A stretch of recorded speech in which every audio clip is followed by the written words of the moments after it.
Прошло 2 года с начала специальной военной операции. Сегодня в зоне проведения СВО находится несколько тысяч военнослужащих из Республики Коми. Они встали на защиту исконно русских территорий и живущих там соотечественников от агрессии коллективного Запада и преступного киевского режима.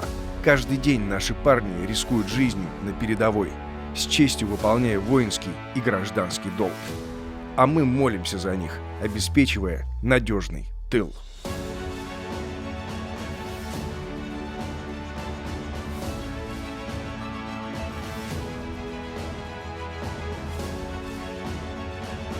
Почти с самого начала СВО Республика Коми приняла шефство над городом Ровеньки в Луганской Народной Республике. Мы помогли ровенькам вернуться к нормальной жизни в составе родной России, восстановить коммунальную и социальную инфраструктуру города. Мы приняли в гости детей из ровеньков, показали им все самое лучшее в Республике Коми.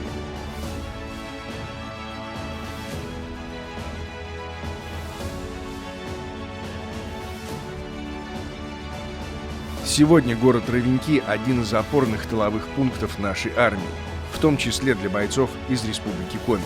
Ради наших ребят и жителей мы вот уже почти 2 года посещаем новые территории. Сегодня наши бойцы несут службу на всех участках фронта.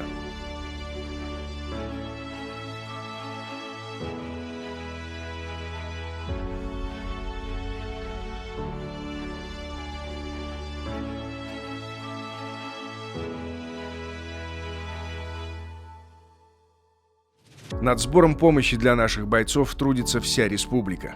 Крупные и средние предприятия, малый бизнес, бюджетные организации, простые жители, волонтеры – все вносят посильный вклад. Собирают гуманитарную помощь, закупают технику и оборудование, плетут маскировочные сети, пишут письма солдатам на фронт. Это лучший пример сплоченности нашего народа. Низкий вам поклон.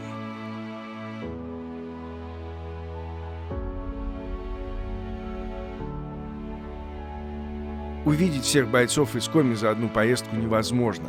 Линия фронта составляет более 1500 километров, и наши есть везде.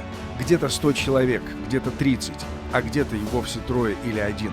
Но внимание уделить надо каждому. Каждый воин должен чувствовать поддержку родной земли.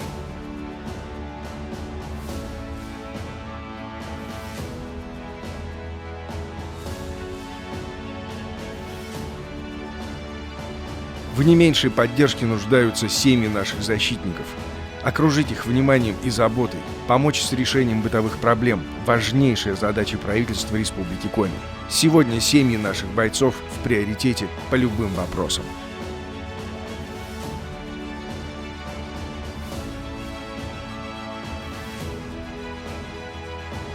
Благодаря успехам российской армии фронт неумолимо двигается вглубь захваченной нацистами Украины. Все это время бойцы из Коми находятся на острие атаки.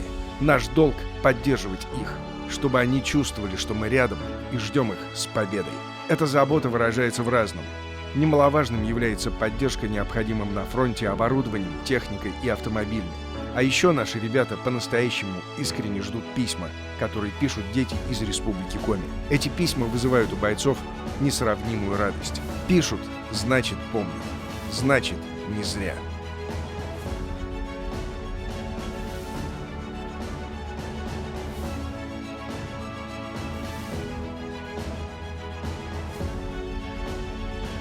Высочайшую ответственность мы несем перед воинами, отдавшими жизнь за Родину. В первую очередь перед их семьями. Заменить утрату невозможно. Все, что мы можем, это помогать справляться с болью и сохранять память о наших бойцах, отдавших свои жизни за мирное небо над нами. Вечную память.